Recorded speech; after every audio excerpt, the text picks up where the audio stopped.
kids. It's been a long time since I posted anything, and today I have my neighbor Pete, who's a professional cameraman, who helped today, which is really great.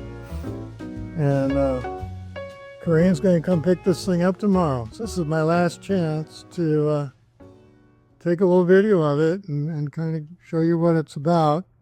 So this box kicked my butt. It took a long time, and it started out just to be a little box for Karene. That because she saw one that I made for Linda that she really liked, and but then she wanted to be able to hang her necklaces. So it went from being a jewelry box, which is the bottom part, to a box with a necklace storage. Now, Karene's dad, Jack, is kind of a mentor to me, and a jack of all trades, no pun intended, Renaissance guy, and he had a beautiful little shop near where I grew up. I used to go hang out with him, and he had a beautiful collection of wood. Well, he and my dad both passed on about the same time, so I was down with Karene helping her deal with all of her dad's stuff. And so she gave me a whole bunch of his wood. So all this wood, all this redwood, so these panels are redwood. These are from a big table, a big redwood root table. And then these walnut drawer fronts are also from a piece of Jack's wood. So it has sentimental value for both of us. You know, I made it out of her dad's wood, you know, and I had fun doing it. Of course, it'll go to her house. I won't see it very often. But so much for that. It's ebony. This is Nigerian ebony trim with a little bit of Paduke, African Paduke, otherwise known as vermilion. The front here is walnut from Jack. Beautiful open grain walnut with a bunch of some knots in it. And the handles, the pulls are, again, Nigerian ebony. Okay, so the features of the drawers are the dividers are all easily removable and changeable.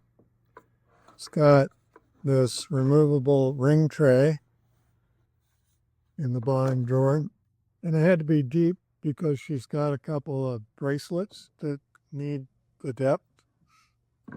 And then the other 4 drawers have slightly different divider configurations in them. The drawers will go in any slot, but of course, for the grain to match, you have to get them in the right slot. So they're numbered 1 through.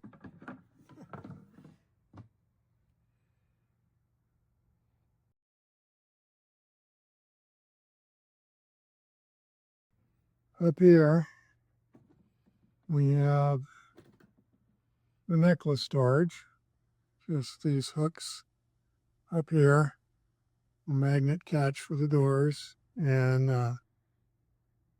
the leather is Italian deer skin that when found on the internet.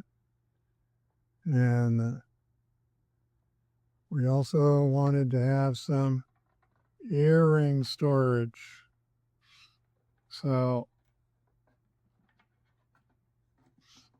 these nice little earring trays are removable, so that you can take them out and organize them. But then they're easy to go back in. They better go in easy, or I'll be making a liar out of myself.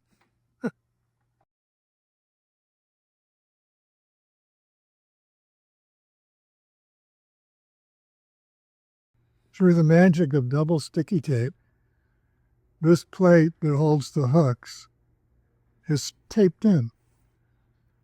And the tape I found is you can get it to let go. You put a thin putty knife in there and you get a little light pressure and you can get things to come apart.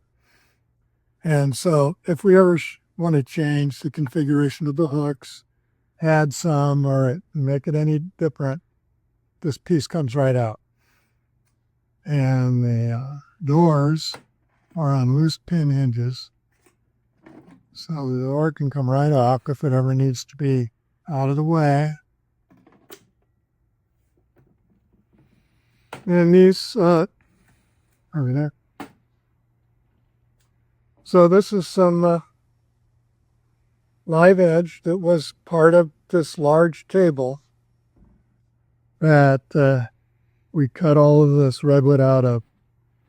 And in a bit of making lemonade out of lemons, when I was cutting this miter on the original verticals here, I cut one of them backwards, making that piece too short.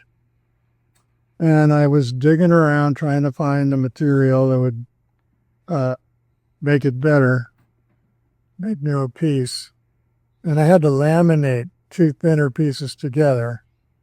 They actually were the cutoff from this section of this panel.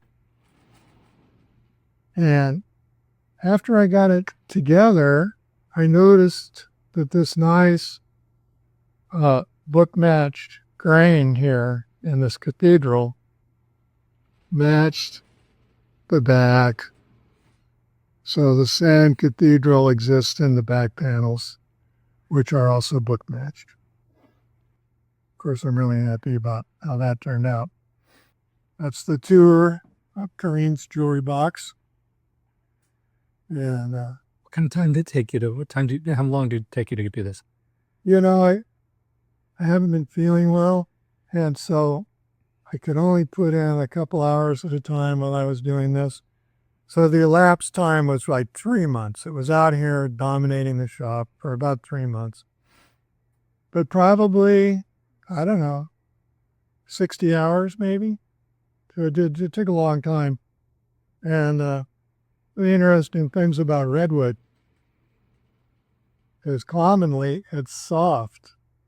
So when she said, hey, I've got this table, we cut it up. It was one of Dad's tables, we're not going to use it, but it'd be great for the wood. And I thought, great, redwood is soft. I'll be able to eat it really easy to buck it up into the panels I need. But it turned out it was a root, and it was old growth, and it had been in a fire. So there was some scorching on some of it.